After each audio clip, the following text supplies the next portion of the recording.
We would just like to greet you to our first session of ExCELL, which stands for Expediting Comprehension for English Language Learners. This is our vocabulary session. I'm Karen Solis, and I have my co-presenter here today. And I am Lanny Simpson, and I am the English Learner Director of Burke County Public Schools. And that is in the western part of the state. And Karen and I both serve on the English Language Development Support Team. And we are so happy that you wanted to share your afternoon with us. So we would like to know who is with us today. And so in the chat, introduce yourself, please. Share a text or a topic you're teaching in the classroom. If you're also with DPI, I see that we have Ivana Manthrow Anderson on and Sally Stoggs. Thank you so much for being here today and supporting us and joining us. And Lanny, if you'll share from the chat. Yeah. Well, I have a hi from DPI from Ivana.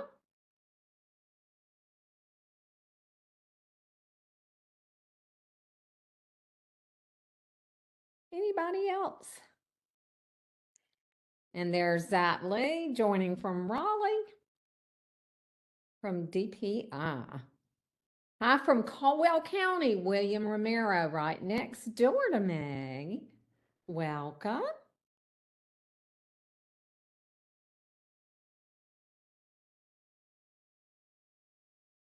And someone from Lee County, Mary Prada, works as an EL teacher and supports teachers with instructional modifications and strategies for MLs. You will love this framework that will help classroom teachers support MLs as well as English language development teachers. Indeed. Okie dokie. That is our chat. Okay, well, let's move right along. I'm sorry. And Lisa is teaching about habitats and adaptations at the elementary level. What a fun topic. That sounds like first or second grade. I love it. Love it. As we're going through today's or these sessions in general, what we would like you to be able to do is think about how you connect with what you're learning to the ELD standards. So we have provided a link for you here, and there's also the supporting resources, and that will be in a digital journal that you're going to be able to have that we will drop into the chat shortly. Okay.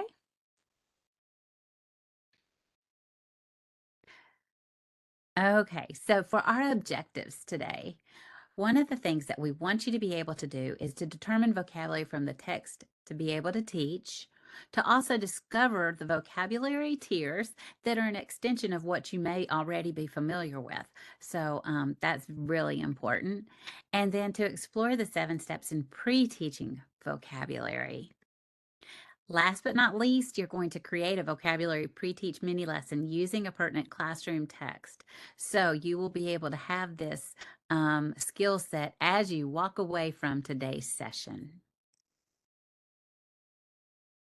Okay, and as Karen shared just a moment ago, we created for you a digital learning journal called My Excellent Learning Journal based off the ExC ELL framework. And I am going to drop the link in the chat. It will prompt you to make a forced copy of the journal. So if you will do that right now, and let us know in the chat that you have been able to access that link and create your own copy. If you click on the link, it will automatically prompt you to make a copy. I would just like to add that while you're doing this, you have access to a participant's copy of the vocabulary session from today. We've also included the links for the reading and writing sessions that'll be April 20th and 27th, but they're not live for you yet. Okay, but you do have the links so that when they're shared with you, you'll be able to access those. So you won't be making a new journal for each session. This journal will be yours throughout all 3 sessions. Okay, and I see Ivana has made a copy. Awesome. Thank you, Vonna.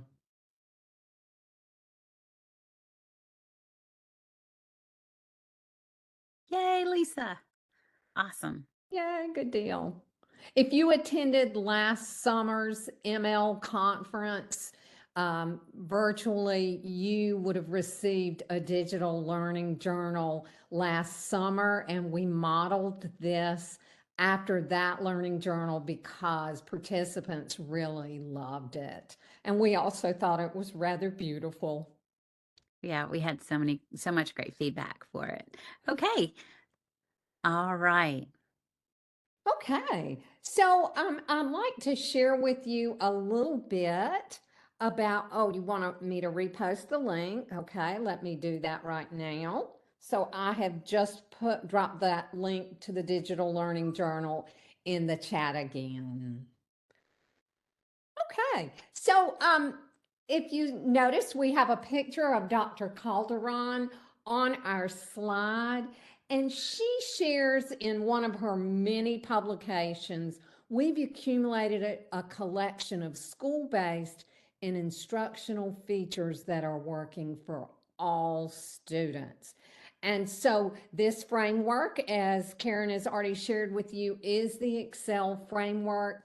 It is a literacy framework targeted at the three areas of vocabulary, reading, and writing. Okay.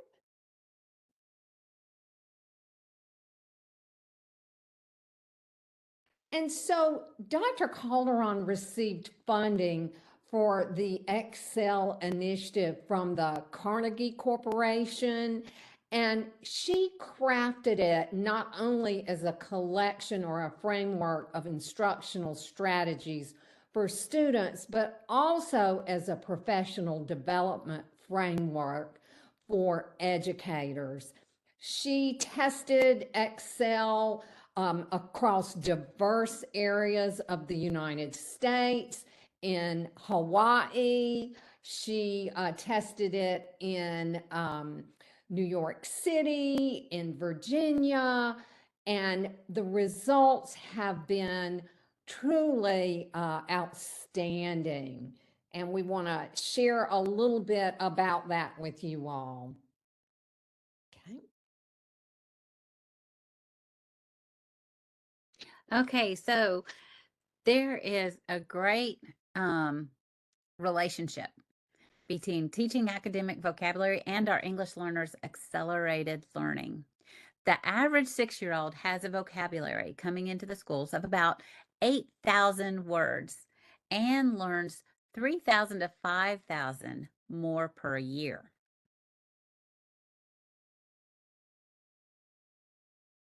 Vocabulary in K to first grade is a significant predictor of reading comprehension in middle and secondary grades.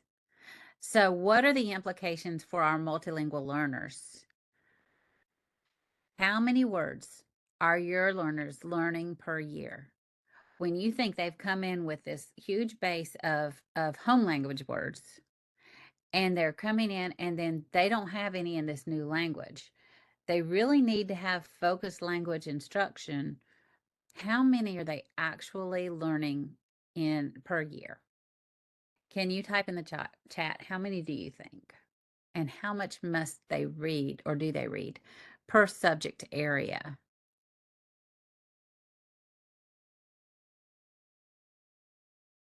Any guesses? It's just a guess.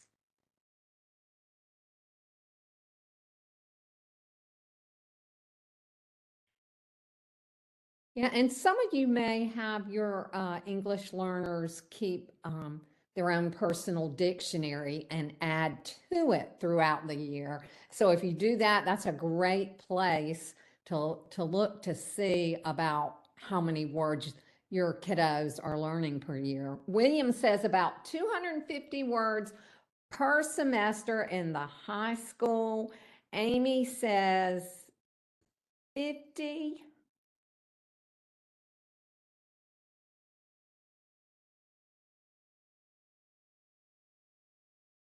And I think I saw one for about 1,000. So yeah, it's that whole academic versus conversational language as well. Because when they're hanging out with their friends, they're really getting a lot of just conversational language. But when you're thinking about their academic language and being able to unpack content and be able to really understand what's going on in a classroom, you've got to have both. You got to have a combination.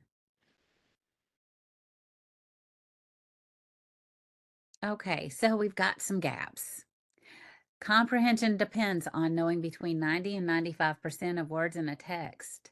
And this really hit home for me when I started attending a Hispanic church service. And I thought, oh, this is going, I know some conversation, it'll be, it was a whole nother language. And unless you know 90 to 95% of the words, you really can miss the whole point, as I found out. And that knowing words means explicit instruction is needed. You can't just have a one time exposure. This is what the word is and this is what it means. They've really got to interact with the word and be able to process the word. And students need about 12 oral production opportunities to own that word. That means not just listening to it, though that's included, but also reading it, speaking it, writing it. So we're going to go over the selection of words, the tiers, and the 7 steps. Okay, so as you all, I'm sure, are already aware from your own practice, there's no such thing as a convenient list of words to teach. Wouldn't we all love to have that list? Instead, the vast majority of words to be taught are the ones that you, as teachers, identify in the text that students are reading. You know your students and you know what words they need to learn. So, how do you choose words to teach? As you analyze the text that you want your students to read, you have to ask yourself, what words are critically important to understanding the text? You'll be aware that there are words that your students don't know, but which ones are most critical to get the meaning of the text? Also, critically important to understanding the concept of the content area in which the reading is based, and even critically important to the unit, words that are used repeatedly throughout the unit. Another very important category is known as academic vocabulary, and these are high utility words that cross many content areas. So these happen to be known as tier 2 words, and oftentimes teachers forget to teach these words. And so we want to particularly draw your attention to these words, as these high utility words are very important for your multilingual learners to learn.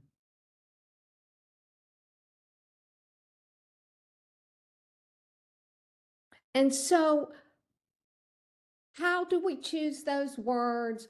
A good landmark, if you will, to consider words that are important are words that fall within the key language uses. So if you have dug in or dipped your toes in the water into the new English language development standards for North Carolina, you will have seen the 4 key language uses. And so what WIDA did is they sifted through tons of informational text, children's literature, national content standards, curricula across the content areas, and they distilled 4 overarching language genre families that permeated academic text. So, one of the key language uses they identified was narrate. And narrate represents experiences through stories or histories. So think language arts, think social studies. Then we also identified the key language use of inform. As our children go to school, they are informed about many content areas. And this particularly plays a heavy role in younger grades. So you might think of classifying reports, compare contrast pieces, problem solution pieces, science reports, you name it. Now for the genre of explain. This language genre family answers the question of how or why. Can you give me some genre examples for explain? What type of content area will you often find the key language use of explain? If you can drop that in the chat. Math, absolutely. Science, yes. Science journals explaining the why and how something happens or how you solve a mathematical problem. Absolutely. And then our final category that WIDA has identified as an overarching key language use is the genre of argue. This is a biggie category in schooling, and we see that heavily in grades 2 through 3 and above. And so things like math arguments, science arguments, in younger grades, it would be giving your opinion, for example. In old upper grades, it would be persuasive writing pieces. And so, considering these 4 language genres, we want to keep those in the back of our mind as we're identifying words to teach. How do they fit into these 4 overarching key language uses? Are we teaching those high utility words that would come within these 4 categories? Okay. And so Dr. Calderon's vocabulary component of the ExC ELL framework was heavily influenced by Beck, McCowan, and Kukan's research. You may well be familiar with their research on the 3 tiers of vocabulary. And what we will do today is see how Dr. Calderon built upon their conceptualization of the 3 tiers of vocabulary, and she extended it for English learners. Okay, first are our tier 1 words. These are basic oral language words that are primarily taught in the early grades, and a lot of times students come into the schools already knowing these words like girl, dog, run. They are those simple words that everyone should know, but a lot of times our multilingual learners come in and they don't have those words, so then they have to be explicitly taught. Then our tier 2 words are found across all the disciplines. They're taught explicitly with an emphasis on the polysemous words. For example, power, plot, and cell can be found in math, in science, in ELA. You've got a lot of different definitions or meanings for those words. Then tier 3 words are the easy words to find. They're the ones that are usually bolded in a text or they're highlighted or italicized. They're taught in context of a lesson. For example, you've got your isotope or your onomatopoeia or calculus. Those are very, those are going, that's the focus of the lesson is for students to understand those concept words. So it is so important to know to note that between the tier 1, 2, and 3 words for our multilingual learners, they really especially need those tier 2 words. Everyone needs all the vocabulary. But a lot of times those tier words are the forgotten tier because they need to know, or the teachers tend to forget that these words require instruction explicitly. And we'll discuss Dr. Calderon's 7 steps for the pre-teaching model of these words. We've been asked, do the tiers move? And yes, they can move with their L proficiency levels. In some years, some classes may need more tier 1, some can handle more tier 2 and tier 3. Newcomers need more tier 1, but also some tier 2 and tier 3 so they can progress quickly to the next proficiency level. So, how can you be sure which tier for which word? Um, it's important to just refer to that frame. And when you know your students, you're going to understand what words they need more of, depending on your class makeup. And the most important thing to remember is that you need to teach a word if you feel like it needs to be taught, if it's important to that concept or big idea, that if they need to use it in their writing or if they're going to see it on a test, um, and if it will nest their tier 3 words so that they'll have understanding, then it needs to be taught. So, some examples of words that you will find bolded or highlighted in the content areas are these before you hear. So, we've got math and science and social studies. Now, what is different about the word power at the bottom of the matrix? Does it mean the same in math as in science?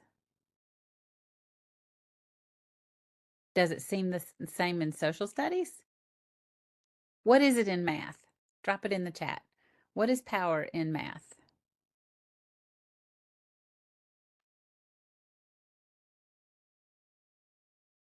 It's exponents, right?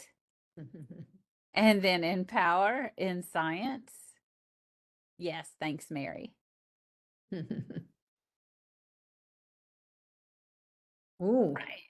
force, absolutely. And there are different kinds of power in science, right? Mm-hmm. Absolutely. Mechanical power, electrical power.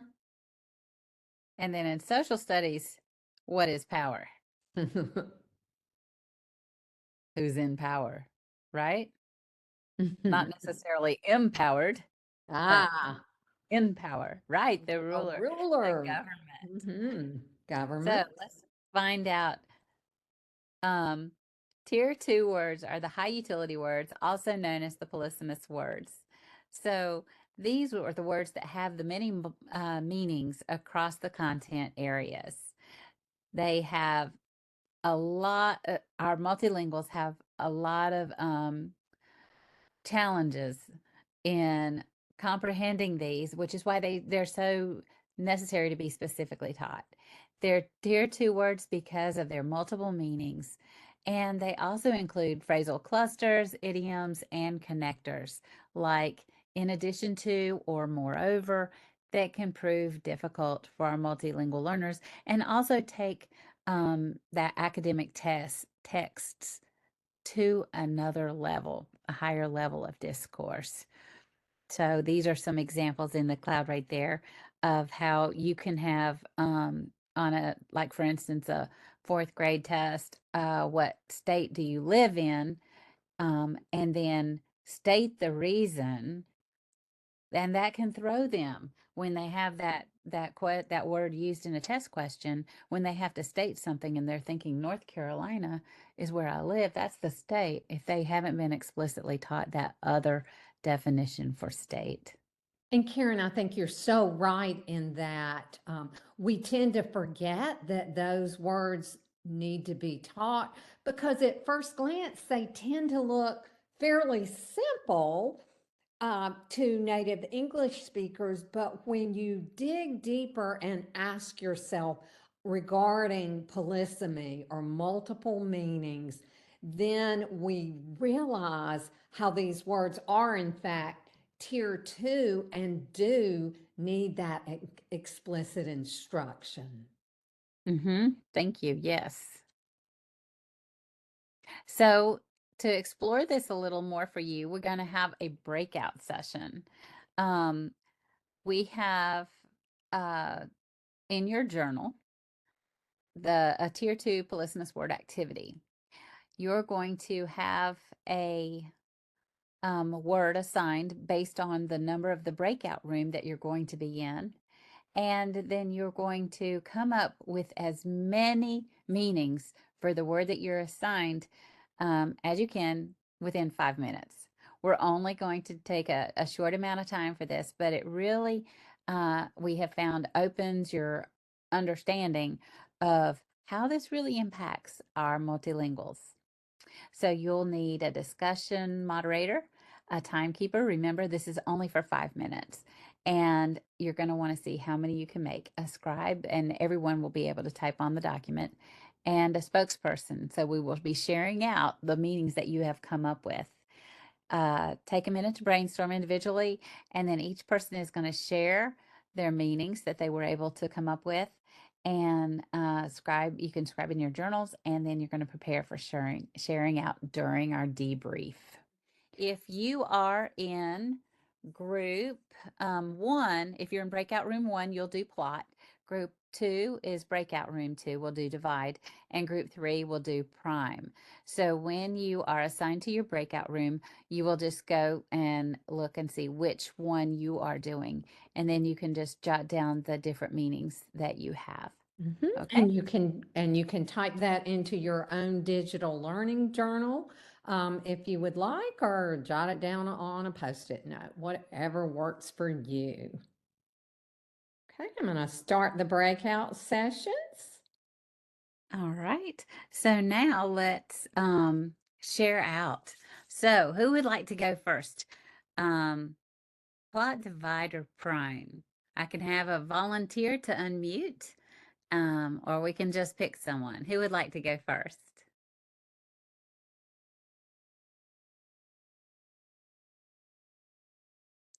Okay, spokesperson for group 2. Yes, I Group 2. found some, and I'll report them back. So light is our word, as in faint, as in Oh, okay. easy, like take a little light exercise. Also as a color, like blue, like my light blue shirt. Also means in night, like when you say like light the petrol up to set off the fire. It also means to have multiple meanings. Light, like light the bulb, to mean to illuminate. Yes. Multiple ones. So I want to say that I used the wordreference.org. I think it's the website. It's beautiful because it gives you the students the meaning of the word. Wordreference.com. And in wordreference.com, they get access to the pronunciation and the multiple meanings with samples in both languages, especially the kids that are brand new and newcomers. They have the meaning in English or Spanish, and they have multiple sample sentences. Well, also this is a wonderful website because it has the part of the speech of the word, if it is a noun, adjective, verb, pronoun, whatever it is. All right. Thank you. And that was reference.com. I'm gonna write it in the. Perfect. Thank you. Thank you for sharing that. I love it when we get more resources. Together, we learn so much more than what we know individually. So thank you for that. And thank you for sharing that. Awesome. Okay, another group.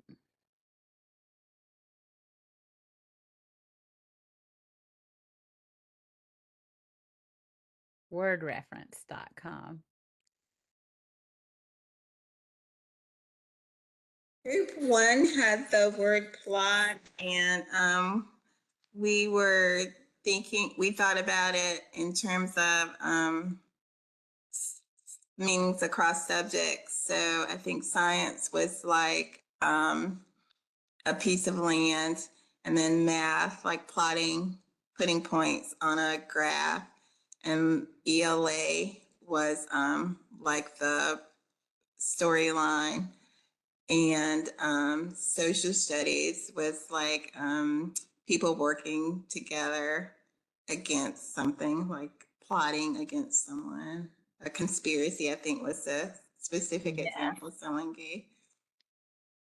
Nice. Awesome. Thank you for sharing. And next, who did a group do divide or prime? Or what was the other word that you chose? So group three, we did prime. The Okay. first thing that came to mind was just prime numbers. That was pretty much set for the first thing that came to our heads. At that moment, we didn't really think of any other ways to use prime in other subjects. But the first thing I thought about was like almost Optimus Prime, which is like a cartoon that kids always talk about.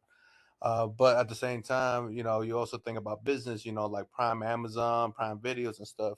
But then we also started thinking about, prime time, which is like an idiom or anything like that. So there's other versatilities with that word, and then people can easily get confused with it. But we also were thinking about art. You prime a canvas before you start painting on it. So there's so different ways you can actually use that word that you have to kind of focus exactly how best to use it and teach it. Excellent. And I don't know, I was thinking prime rib. It's like it's one of those words. It's like it's so much more than just across the subject areas, like you were saying, William. Thank you so much for sharing, because you don't know what the kids have picked up on that they're bringing into class, and what they've just heard in art class, or what they're hearing in those other subject areas. So depending if you're that elementary teacher who's teaching all the subject areas or half the subject areas, or you're in your content area specific in middle or high school, it changes the way you think when you think, oh, yeah, they could have these other meanings. And that's why when they're coming into your class, it's so critical to make sure that you're explicitly saying what the meaning is for what you're saying. And also, like in group four, we didn't have a group four sell, but if something is for sale, now it's not CELL, but it's something that they could hear. Or if you need to sell something, whether it's on sale or for sale, very important to hear how the students are hearing what you're saying. Okay, so let's look at a debrief for this activity. Um, was it easy to generate various meanings, phrases, or idioms with your word? Um, what any ahas that you had about this activity? We have such a small group today. Feel free to unmute, or if you would feel more comfortable dropping it in the chat, go ahead and just drop it in the chat. But part of doing an activity isn't just to experience the activity, but it's also to think about what did you just get out of that. So what revelations as you did this did you get? One of the things that stood out to me, and as we talked about this, for example, those connector words for our newcomers, I hadn't even considered the word state.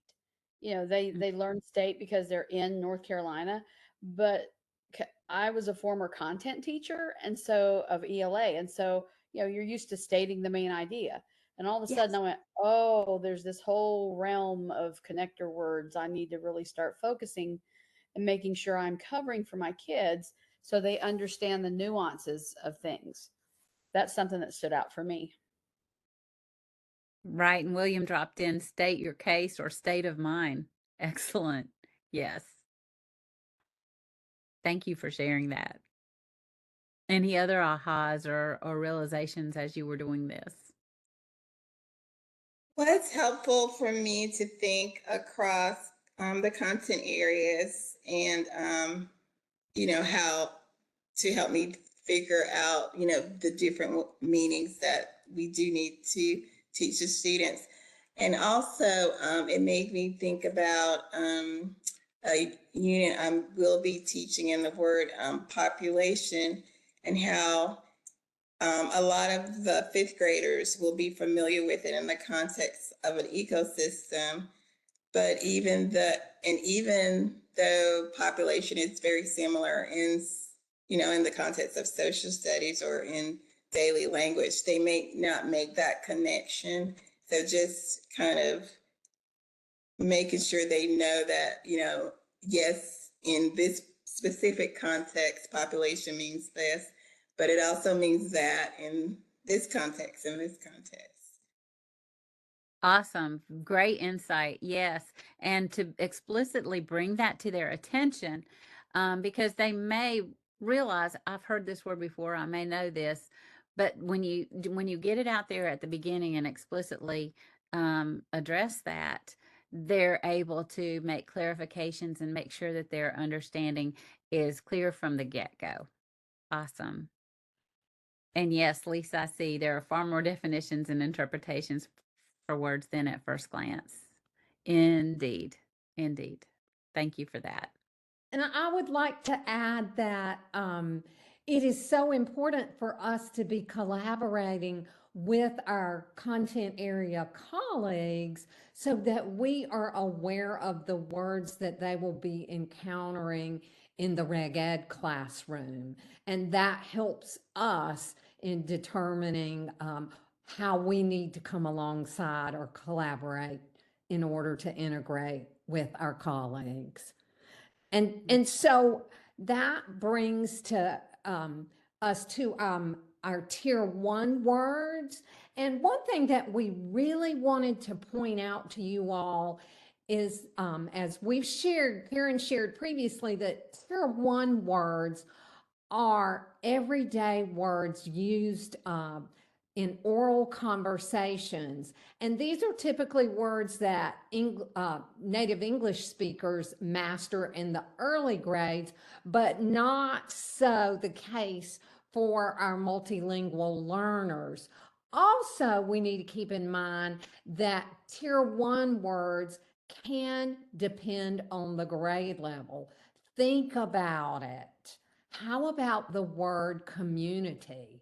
And so community may be a tier 3 word in first grade when first graders are just learning about the social studies concept of a community, but high schoolers for the word community may more than likely become a tier 1 word for high schoolers.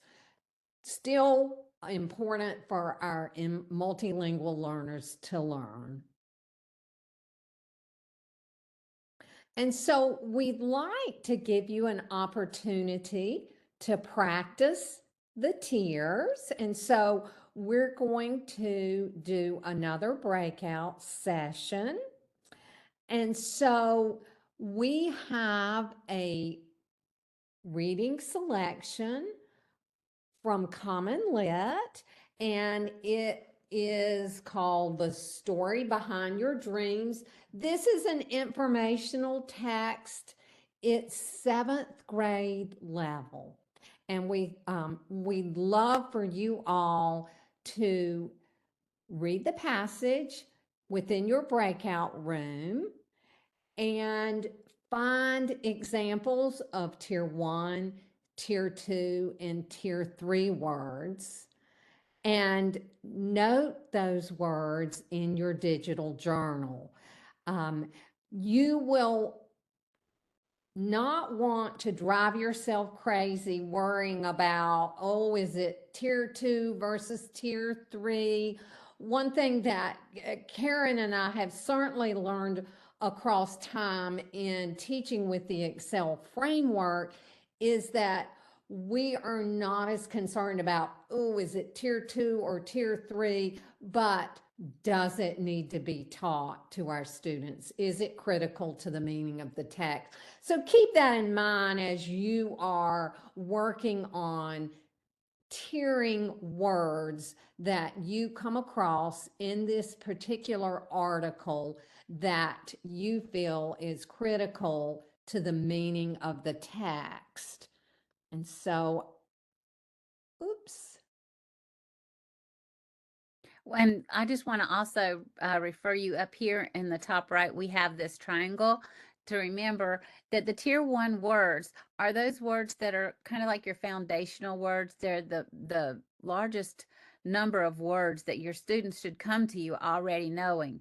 But because we have our multilingual learners coming to us with gaps in their language, or maybe they're just learning English, they don't know that tier one word. And that tier one word is going to definitely be critical to your understanding of the text. For instance, dreams might be a tier one word right here in the text. That's going to be something that if they don't know what a dream is, they're not going to have any idea about what all this is about.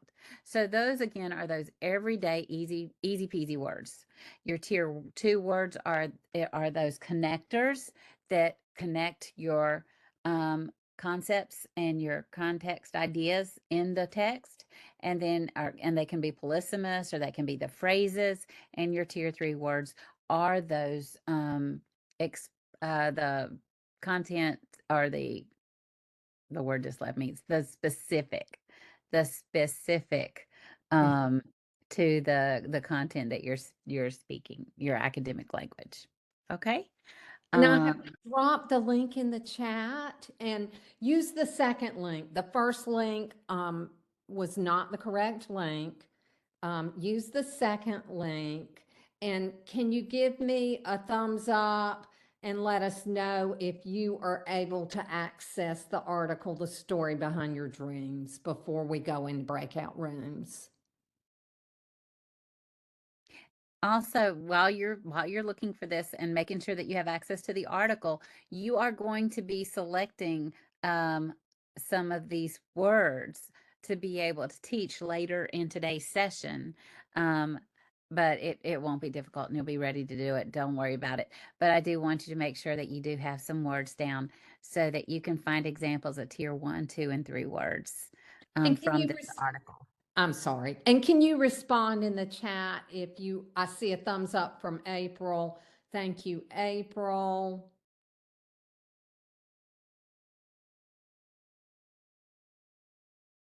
Okay. So be sure you use your digital journal, page 9 or slide 9 in the digital journal is where you will type your examples of tier 1, tier 2, and tier 3 words from our article that you feel is critical to the meaning of the text. So I am going to put us in breakout rooms again. So as you've come back from your breakout rooms, welcome back. Who would like to share from your room what words you found as tier one words? Anybody want to drop in the chat or share out, unmute and share out? What were some of the tier one words that you found in the text? Remembering that those are simple words used in everyday oral conversations, typically mastered by native English speakers in the early grades, but maybe need to be taught to our multilingual learners.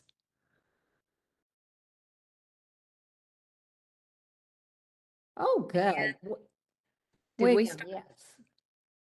School, math, lesson, homework. Absolutely.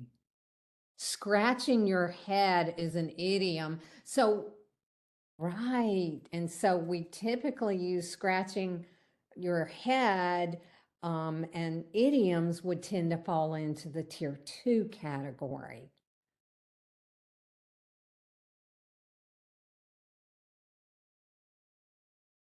I'm Mary? sorry, since I joined so late, did you specify the level of multilingual learners or is just general MLs? This article is a 7th grade article, Daria. Yeah, we mentioned No, that the earlier. level of, is it like newcomers, beginners, intermediate, advanced? We didn't specify. This is just a content area, 7th grade lesson. You Okay. may have multilingual learners that Mm-hmm. Yeah. have varying levels of understanding of In the class, vocabulary. I understand. Exactly. Mhm. Okay. Mary adds work, dream, math.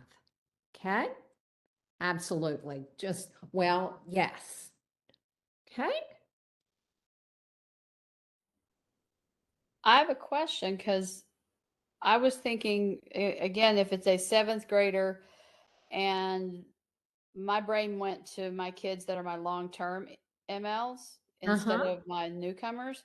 So I was Mm-hmm. thinking like the descriptors exciting, terrifying, complicated, confusing, because they're words that they should know by seventh grade, but many of them, because they've been long-term ELs by the time they get to me at a middle school level, those are things that they're not super familiar with. Mm. Right. And so those words would likely be considered tier 2 words for those students, who you find those words across many content areas, but they do need this explicit instruction. And again, it's you knowing your students. Mm-hmm. Scientist was critical, April. Absolutely. That is critical to the meaning of the text. Absolutely.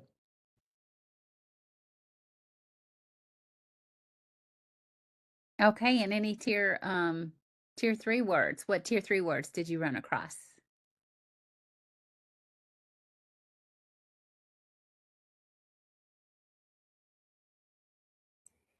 And What remember, about hippocampus? exactly. And that other one that I can't even pronounce. Neocortex. Yeah, there we go. Yeah. If it makes you feel any better, I had to look them up to see exactly where they were located in the brain and what their function was. Because, right, for us, even for us, those are tier 3 words that would need to be taught. Prophecies. Interesting. Okay. Theories, theorizing. We identified those as tier 2 words as they cross many content areas.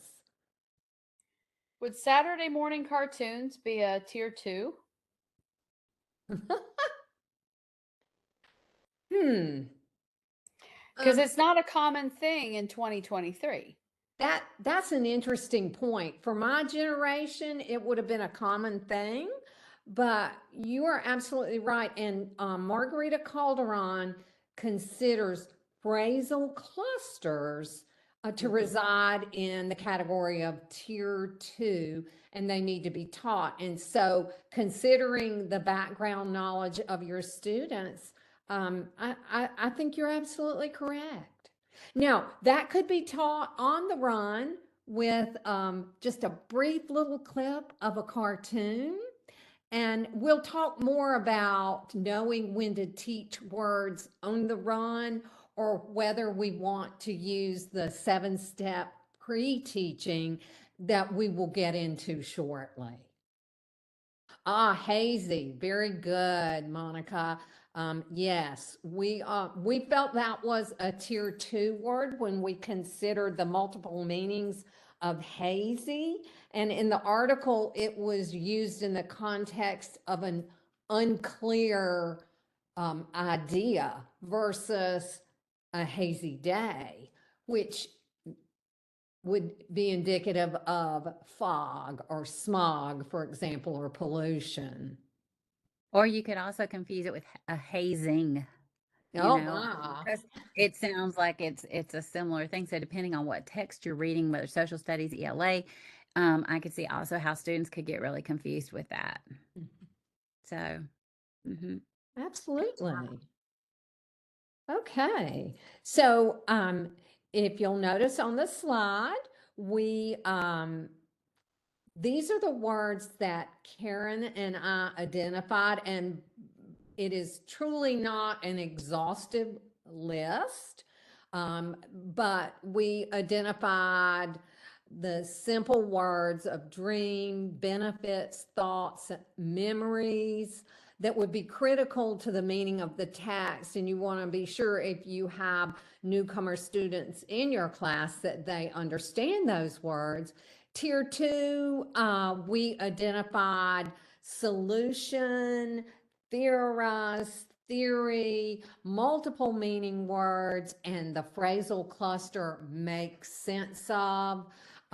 There are more for sure in the article. These are just ones that we plucked out. Again, you would pluck them out based on your knowledge of your students. And you all were spot on with the highly sophisticated neuroscience words of parts of the brain, neocortex and hippocampus. And don't ask me what their function is at this point, because I haven't used those in 12 productive oral opportunities that Dr. Calderon says is necessary in order to own a word. So I don't own those words yet. Okay, so let's look at what we just did. In determining the tiers of the words, what are you thinking as you separate these words out into tiers and just looking at the text from a student's point of view, what words need to be taught? Was it harder than you thought to tier the words? Any ahas that you had? Feel free to unmute or drop it in the chat. What you think about having to pull words out of this text and determine a tier. I think for me, understanding the phrasal part, putting it in as a tier 2, that was a good clarification, because my county instructional supervisor had talked about your 7 steps. So I've seen it some, and that's why I'm here today, is to get more clarification. But that for me was a piece that I didn't fully understand. And so I'm like, oh, now when I go forth and do some things in how I do the lessons, that's something that, okay, phrasal, the phrasal pieces. So thanks. When you pull it apart, it makes no sense. It's like you just don't understand what the meaning is unless you have the whole phrase together. Yes, awesome. Very good. It definitely takes brain power, doesn't it? It's a real exercise in reflecting on which words are critical to the meaning of the text. Your kids are never, in all likelihood, going to know 100% of the words, but which ones are critical and how do they fit in the tiers? And it helps us to understand which words to pre-teach, because we really want to pre-teach those high utility academic words that live in tier 2. And tier 3 words would certainly be taught within the unit context or the lesson context.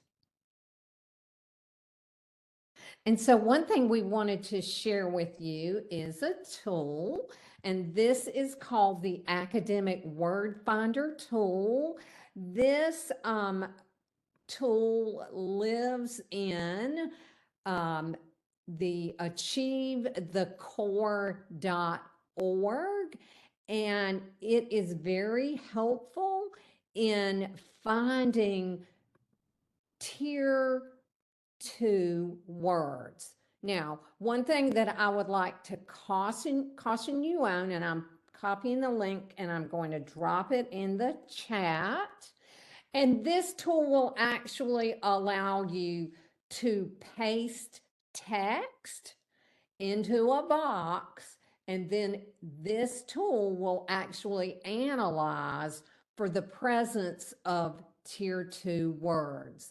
Now, this tool, as I said, lives in achievethecore.org, and this tool was designed using Beck, McCowan, and Kukon's research on the 3 tiers. It is not a one-to-one with Dr. Calderon's view of the 3 tiers. This is designed more for native English speakers, but it really is helpful for you to use as a resource. I used it to check myself in the tier 2 words that I identified. And Karen and I both looked at how this particular tool identified tier 2 words, and then we built on it with Dr. Calderon's framework or theory. This tool will not find phrasal clusters because it is simply an academic word finder. So you want to keep that in mind. It's not going to identify phrasal clusters. And also, you may find words that are polysemous that this tool may not have identified. Karen and I did, but it is definitely a very robust tool. Wouldn't you say, Karen? Oh, yeah, it is. You just have to find the text and be able to drop the text in so that it can go through and identify those words for you. And would you all like to take a moment and peruse that tool? If you'll enter a message in the chat for us, and you may be currently looking at it right now, but if you'd like more time, yeah, they'd like a little bit more time to explore the academic word finder tool. Okay, we'll give them 2 minutes. How about 2 minutes? Because we've got only about the session's going fast. We've got less than an hour. Mm-hmm. Okay. You might want to bookmark that, or I don't know, for my favorite resources that I get during a session, sometimes I'll email it to myself. So I'll open it up at school the next day. And then that way oh yeah, that was awesome. Whatever works for you. That's one of my little cheats. Yeah, and this tool was shared with us by Stacy Daniel, who is the section chief for languages and ELA, and we were excited to learn about this tool because it is certainly useful. I'm going to go ahead and scoot to our next slide here. What we'll be talking about next is going to be the 7-step pre-teach for vocabulary. These are the words that you're going to want to teach before getting into the text. Okay, so first of all, you're going to select 5 words that are critical to the meaning of the text. Also, we want to focus on the tier 2 words. So in this example, we're looking at solution, theorize, theory, and make sense of.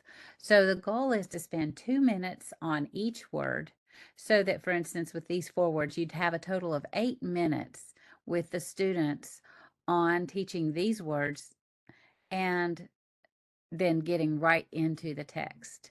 So in our reading session, we'll talk more about parsing the text, but basically it's just taking a chunk of text that you want to have the students actually read that day. So you're going to pick your words from that section of text so that you're spending the 2 minutes on each one of these words and then diving right into the text so that they're applying them, they're reading them, and they're understanding them even more. Okay, so in Dr. Calderon's model, in step 1, she has the teacher say the word and then the students repeat the word 3 times. And what that looks like is the teacher says it as a model, and then the students repeat it. And then the teacher says it again, and the students repeat it. And for an additional time. What that allows is the teacher to go around and be listening as the students are saying the words with that high accountability. And then they're actually more than just thinking and listening to the word, they're using their muscles to actually produce the word and produce the sounds in the word. And they're hearing themselves, they're hearing each other, and they're producing that word. Then the teacher states that word in context from the text, directly, not now find this word in the text. No, the teacher has it up on a board or has it projected so that they see it.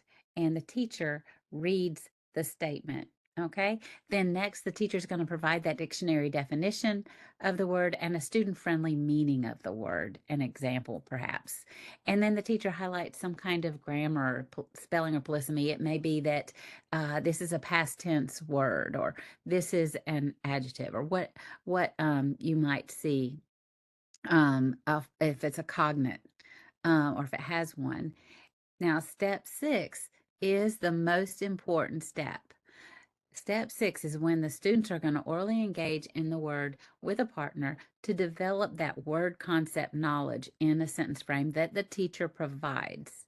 Okay, so and then step 7, the teacher informs when they're going to use it later. So that actually says, okay, to the student, now I can't just learn this word and forget it. I'm going to have to use it. So they're going to put it in a different little part of their brain to know that they're going to have to be able to recall it. It involves the processing there. So all of this takes 2 minutes. You're going to have 1 minute for steps 1, 2, 3, 4, 5, and 7. But the most important step right there is step 6, when the students are going back and forth in a ping pong to engage in that word. So we're going to break each step down individually so that you'll see exactly what that means. Okay. Lanny. Okay, so let's go through each step and we're going to model it. I'll be the teacher and Karen will be the student. And so our word for today is theorize. Theorize. Theorize. Let's say it again. Theorize. Theorize. One more time. Theorize. Theorize. Very good. And so in our text selection, the story behind your dreams, author Ben Slivnik writes, dreams might allow people to get the sleep they need, theorizes South African scientist Mark Solms. And so in the dictionary, we find that theorize means to form a theory or to think in a speculative way. When you speculate about something, you don't have firm evidence. You're making an educated guess. So a more familiar way to think about this is that theorize means to make up with an idea that explains why something happens. And I think I just stepped out of my role as student, so I'm sorry. You're fine. And so as the teacher, I'm going to focus on grammar associated with theorize because I know my students need some work on parts of speech. So I'm going to share all orally and having slides up to assist me and my students. Theorize is a verb. Verbs connote action or state of being. If we theorize, the action happens in our brains. Theorize is a verb, and we know that it's present tense. It's happening right now in our brains.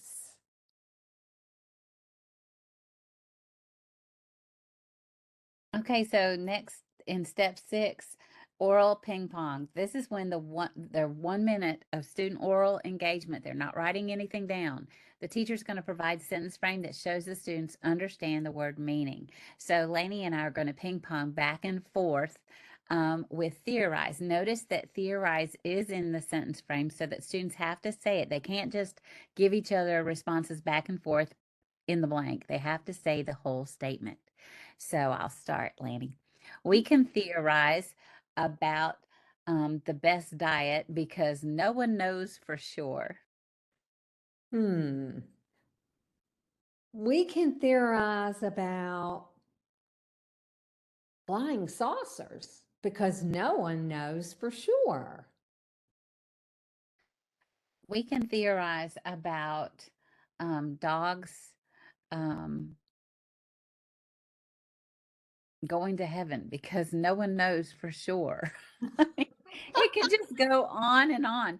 But the main idea that you want with your sentence frame is that you want something that students will be able to show that they have an understanding of the word in the context of your sentence. It's not like, I like theorize. Oh, I like theorize. I like to theorize. Do you like to theorize? I mean, you've got to have something so that they've got to indicate that they can put it in the correct context with the meaning of the word that they're going to be using that aligns with the text. You don't want to have, if you're doing table and you're referring to a table of math, you don't want to have them, yes, and I can set the table at home for dinner. You want to really have the students using it in the context for the use that you're going to be having in the lesson. And you want that sentence frame projected up so that all students can see it and use it as a support for their oral production. And you can even have a word bank for your newcomers so that they can also participate and be able to fill in with some examples that would also be appropriate. And so for our last step, as Karen shared earlier, you would share with your students how they'll be held accountable to use the pre-taught words later. So for example, I might tell my students, I want you to use 3 of the 5 words in your exit ticket summary. I'm going to have the tier 2 words that I taught listed up on the slide or on chart paper so that they can refer to it. And so if I want them to create a summary of what they have read, they might write something like this. Scientists theorize about why we dream, trying to make sense of the images and stories as we sleep. Scientists have proved the benefits of dreams, including solving complex problems and being a source of inspiration. Although there are theories, why we dream is still a mystery. You can be in my class any day. You write like that. That's pretty good. All right. So, in summary, I want you to look back at the 7 steps and remind you this moves really quickly, about 2 minutes. And I want you to notice that all 7 steps are done orally, unless you're, when you tell them they're going to be held accountable, that writing is later on as an exit ticket. So all of these steps are oral as we want it to move quickly and we want our students to be able to interact with the word. Are there any questions about any of these steps? Do you think it's pretty straightforward? So a whole lesson, great question of the 5 to 7 words take. If you've got 5 words and you're doing 2 minutes per word, it shouldn't be more than 10 minutes of your lesson. You've got 10 minutes to do your pre-teach. And honestly, everybody has a learning curve when you start this. But if you have your slide built or however you teach your lesson and you're showing the students the word there and you're going right through the definition and the grammar or the whatever you highlight, and then have them do the ping pong, it really doesn't take more than 10 minutes because you want them to get into the text right away and apply those words with the meaning and then have that exit ticket or however they're going to use it. I've had mine do a verbal exit ticket on the way out the door before, just to be able to say that one more time in context. Great question. Thank you. And if you do this like consistently with each content area, that's going to be 20 to 30 words a day that they'll be getting, which will expedite their vocabularies and their fluency and proficiency exponentially by the end of the year. Okay. Well, if there are no other questions, we're going to go ahead and do a vocabulary pre-teach activity, but don't worry because we provide supports. You have each other. What you're going to do is within your breakout group, we're going to have the roles. You're going to assign your jobs. And then you're going to prepare to teach a tier 2 word from the Dreams article using the 7 steps. And then with your group, you're going to create a pre-teach lesson on the slide that corresponds with your breakout room number. So if you're in breakout group 1, you can take the slide 1 that's listed as slide 1, breakout 1, and then you're going to prepare to teach it to us.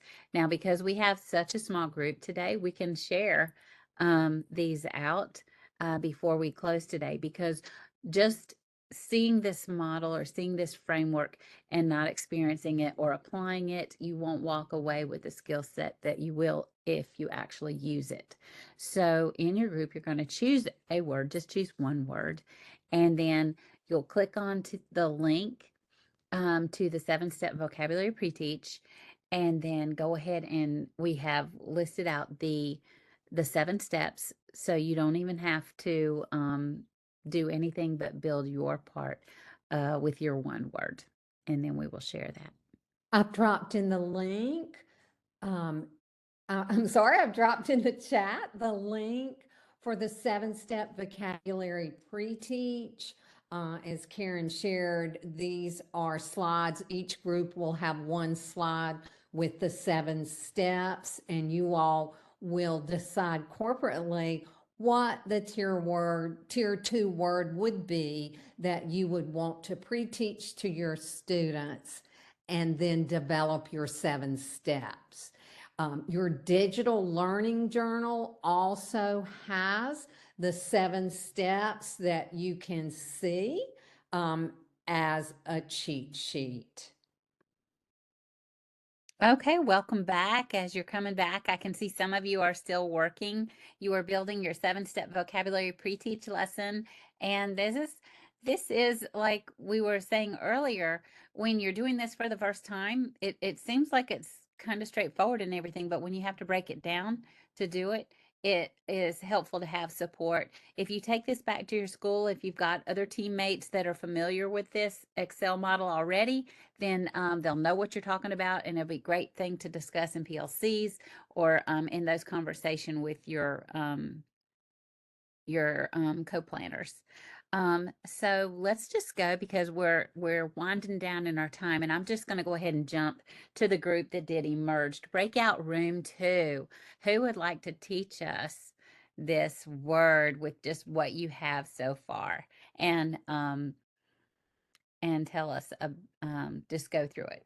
Did you determine a teacher? Do we have a spokesperson or a teacher?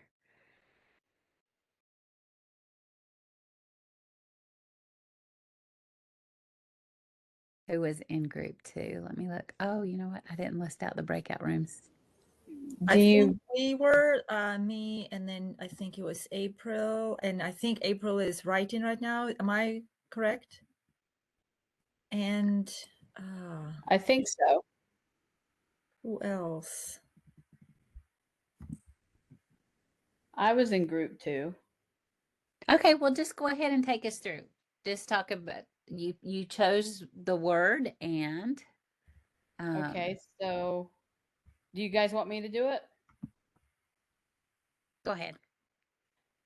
Well, step 1, we would start out, if you guys are the students, I'd say, okay, repeat after me. Emerged, Emerge. emerge, Emerge. emerge. Emerge. Okay, the sentence that we find in our story says, today scientists still aren't exactly sure why we have dreams, but a number of theories have emerged. Notice that there's a little difference on the end. And so our dictionary definition says, of facts or circumstances become known. But our easier definition is going to be to learn something new. Now, emerge is a verb, and notice we're going to do a variation of our verb by putting ed on the end. So it's going to be a past tense verb and becomes emerged. And so, as I mentioned to some in my group, I would put step 6 on another slide with some pictures and sentence frames. And she's finishing our sentence frame. So my question might be,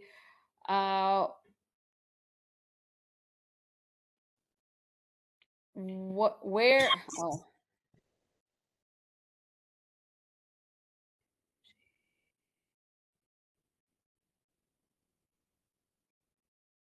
I don't understand the sentence, but the step 6 would be where I might have a question or a sentence, but the question might be, why was she, what emerged and caused her to be surprised? And so the reason that I'm not sure on this part. It kind of depends, sorry, I'm kind of stuck there because it was in the middle of being typed. It's the hardest part of the whole thing is coming up with a really good sentence frame that students are going to be able to glean the meaning of the word and apply it.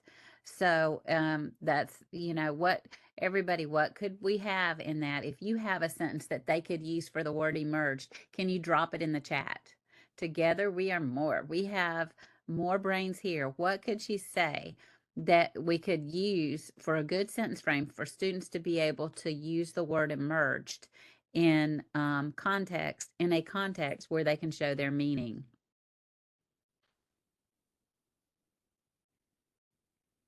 What has emerged?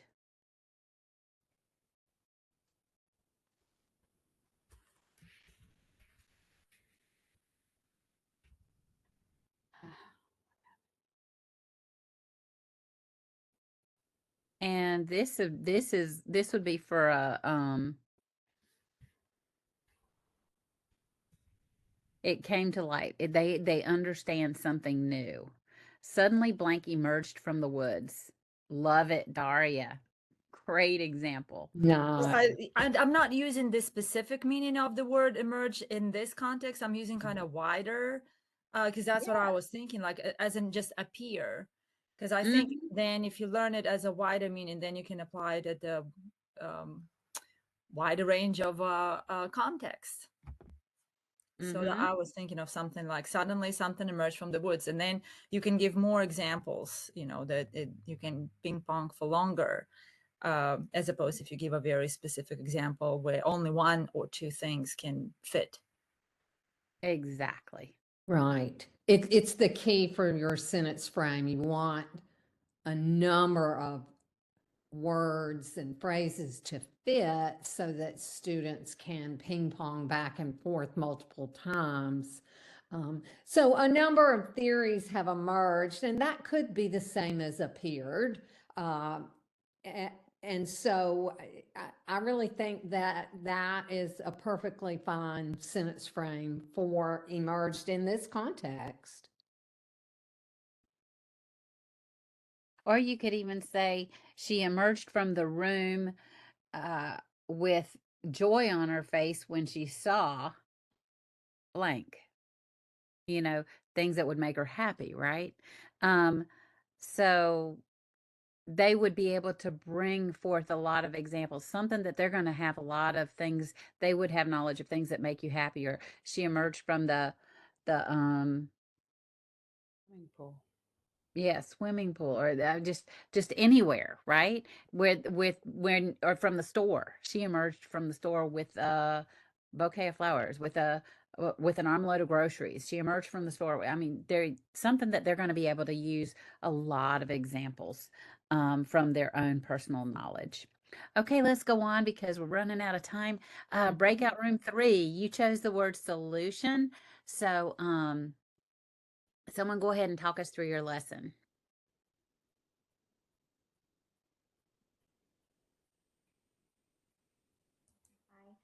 Hi, this is Lisa, and I worked with William and Lar in breakout room 3, and we picked the word solution, which was one of the tier 2 words that were listed.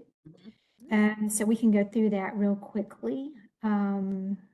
As the teacher, I would say solution, and I'd like to ask a student to repeat after me. Solution. Solution. Solution. Solution, Solution. solution. Solution. And sometimes we mix it up and do it in class. We'll do it in a fun way, like we'll say it in a really quiet voice, or then in Oh, I like that idea. Yeah. a loud voice, or in a silly voice, and they really love that. So that's a lot of fun. So step 2, an example from the article we read was, without a solution at the end of the day, he put down his work and went to sleep. And of course, the word solution is in bold. And then the dictionary definition comes next. The word solution is a noun, which is a means of solving a problem or dealing with a difficult situation. And there's also a second definition that's listed there. You can read that as well. And then a student-friendly definition would be: a solution is a way to solve or fix a problem. And I'm sorry, I'm just flying through these because I know we're short on time. You're fine. Yeah. Next, for step 5, we would look at the suffix tion and talk about how that is represents action. And then, of course, you have the Spanish cognate there, solución, as well. And then a possible ping pong with a partner could be: a solution to my blank problem is blank. So a solution to my ant problem is calling the exterminator. Or a solution to my hunger is eating a big meal. So you all might can come up with some different solutions there. Very nice. And you use the sentence frame that reflected the same meaning of solution that the text has, which is critically important. So, and I love your exit ticket. Write 3 solutions for not being able to fall asleep at night. Okay, and I just want to reiterate, I love this, but you'll tell them they're going to write it in their exit ticket. So always remember that after you do the pre-teach, you're going straight into the text. You're not going to stop and write those 3 solutions, but that you can save that for your exit ticket for later. But you really want to go straight from this 10-minute pre-teaching 5 words to get straight into that text. Awesome. Okay, so debrief real quick. What revelations or ahas did you have with this activity, and might you need any supports to pre-teach with the 7 steps? You can put in the chat, or you can unmute. Was it harder than you thought it might be?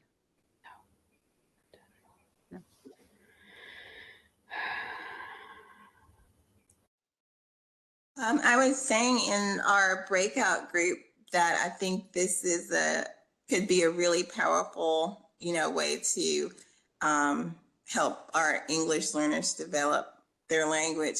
And I think maybe one of you guys mentioned how it will take practice to become efficient and really effective at it. So, but I think it would be worth the effort.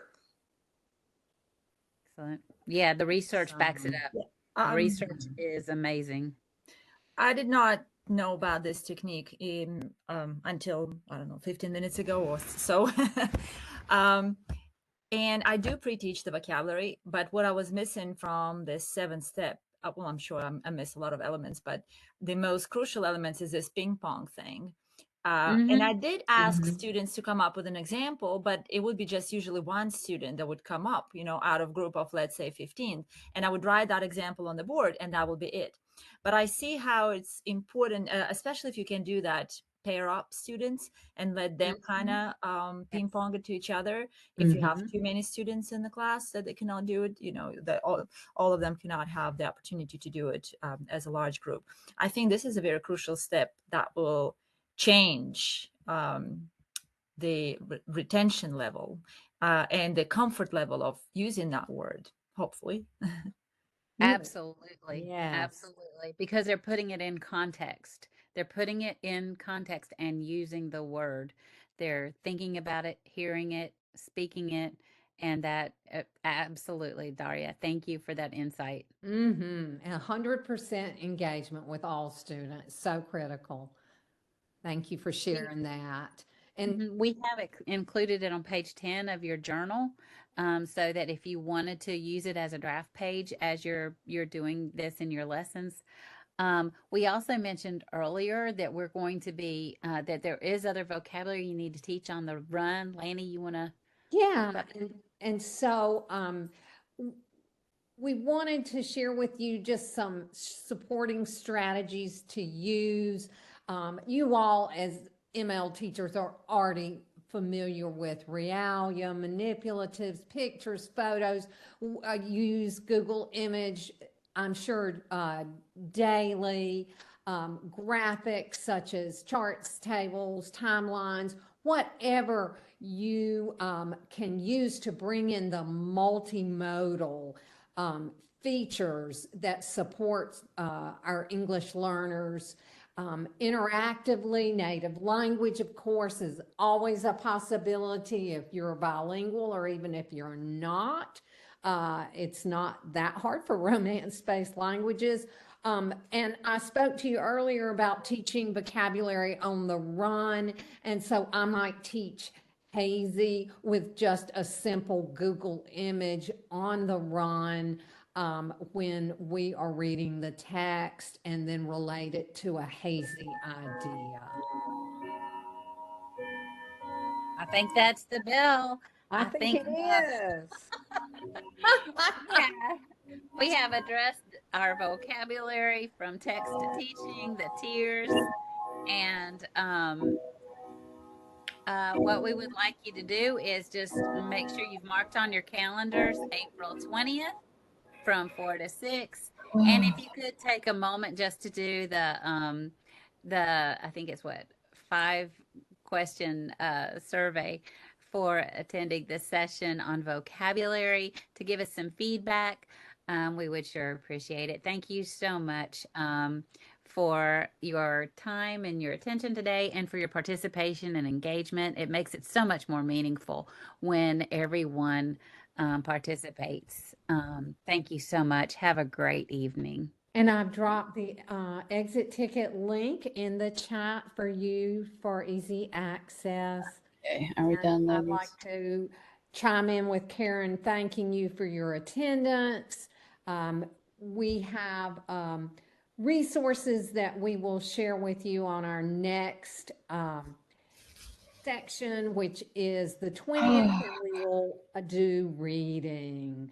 And if you have questions about our vocabulary section that we covered today, we can continue the conversation next time if we need to, or you're welcome to email us. Karen's projected up our email addresses, and we are happy to assist you in any way we can.